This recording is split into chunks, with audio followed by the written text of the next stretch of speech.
Kaixo, egunon, gaur Durango kasokaren 3. eguna da, ostirala eta misterioa, enigma eta ezinegona da nagusi hemen. Zergatik ba, Willis Drummonden estanda ez dugulako topatzen. Goazen bilatzera. Kaixo, zuk badakizu non dagoen Willis Drummonden estanda? Segundo bat, ez da galderatxo bat, zuk badakizu non dagoen Willis Drummonden estanda?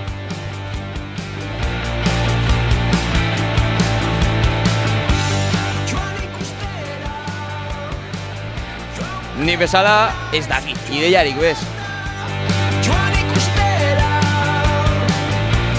Ez dakit non dagoen. Ideiarik bez, ezta? Ez. Ba, bihatzen jarraituko, bale? Mila esker, alabe. Venga. Ideiarik bez.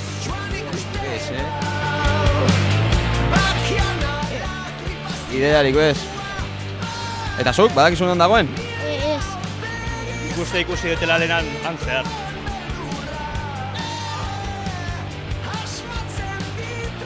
Eixo, Willis Drummonden estanda bilatzen ari ginen, badakizu non dagoen? Bai, hemen gaude.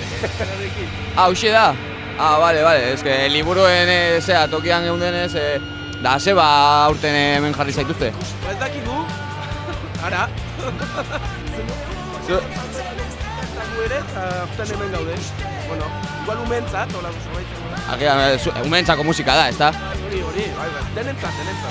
Azken finan, nahiko ondo jokatzen gara zentat justuki aurten liburu batu atera, beraz, liburuen artean zer gaituzte, Orduan, 2x1 esan daiteke, disko eta liburu bai, jode, orduan. Hori arazo bakaga, lagunak handaude ikusiak eta, ondo. Bueno, gero elkartuko sarie bera llegaz, ezta?